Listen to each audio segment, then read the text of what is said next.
好啦，咁第4集咁做完熱身呢，咁我其實我建議大家做肌筋膜啦，做肌筋膜跟住就拉筋，拉完筋做運動，係啦，咁做完運動呢，我哋又做翻啲肌筋膜嘅放鬆咁樣咯。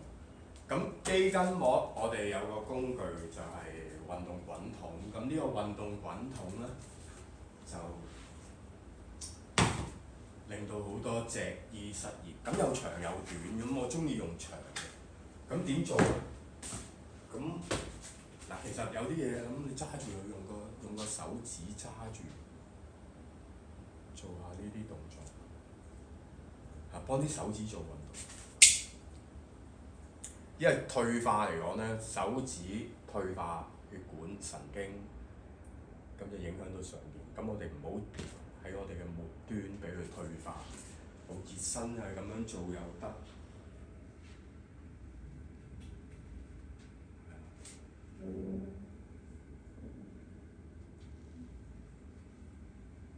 吸氣，呼，吸，呼，吸，呼，吸，好，做埋條腰又得㗎喎。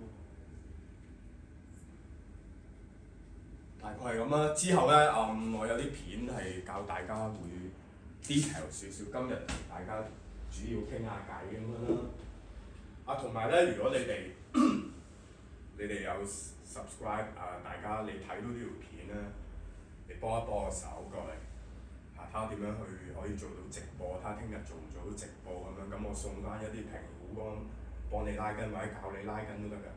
咁我等你啦。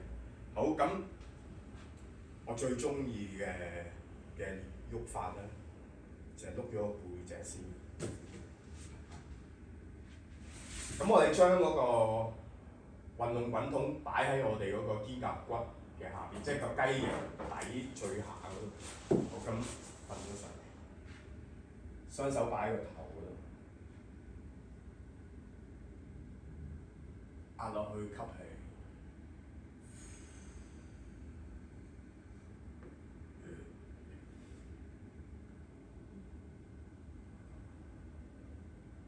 咁如果想做好少少，或者你能力可以嘅，離開個 pat pat 離開笪地，係啦，喐佢一寸已經夠，唔使喐咁多，因為如果你喐咁多嗰個又棘到個帽啦，又棘到頂帽。